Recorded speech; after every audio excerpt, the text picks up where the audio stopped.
Des frappes iraniennes, aujourd'hui encore à Tel Aviv. Même lorsqu'il ne s'agit que de débris, de missiles interceptés, la puissance suffit à causer d'importants dégâts et des blessés.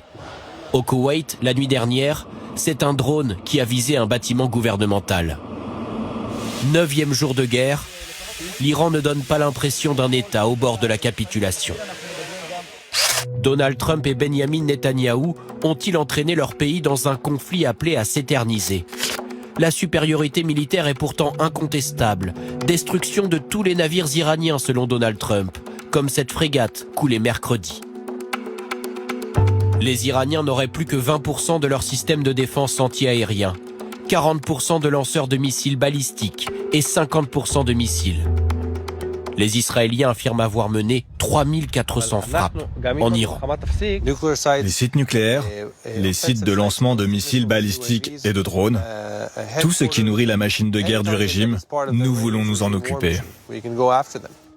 Côté américain, plus de 3000 frappes depuis le 28 février. Un déluge de feu sur une très large partie du territoire iranien. Mais Téhéran avait prévu sa riposte. Ici, en rouge, embraser toute la région pour que cette guerre coûte aussi à ses voisins. Pour cela, une arme ultra efficace, des drones peu chers, produits en masse. Illustration avec les frappes iraniennes aux Émirats arabes unis. Si le nombre de missiles en bleu diminue nettement, celles menées par des drones en orange sont stables depuis lundi à un niveau élevé. Donald Trump misait initialement sur 4 à 6 semaines de guerre. Le régime se dit prêt à tenir bien plus longtemps.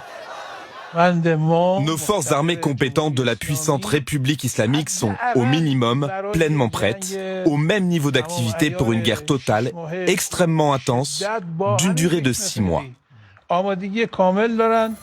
C'est parce que le conflit se prolonge et s'étend géographiquement que certains pays d'Europe apportent leur aide militaire. La France, avec le porte-avions Charles de Gaulle, arrivé en Méditerranée. Le Royaume-Uni et ses hélicoptères de combat Wildcat. Ou l'Italie, des systèmes de défense pour les pays du Golfe. L'Iran préparait depuis de longues années cet affrontement. Même affaibli, le régime ne se délite pas pour l'instant et reste fidèle à sa stratégie de guerre d'usure.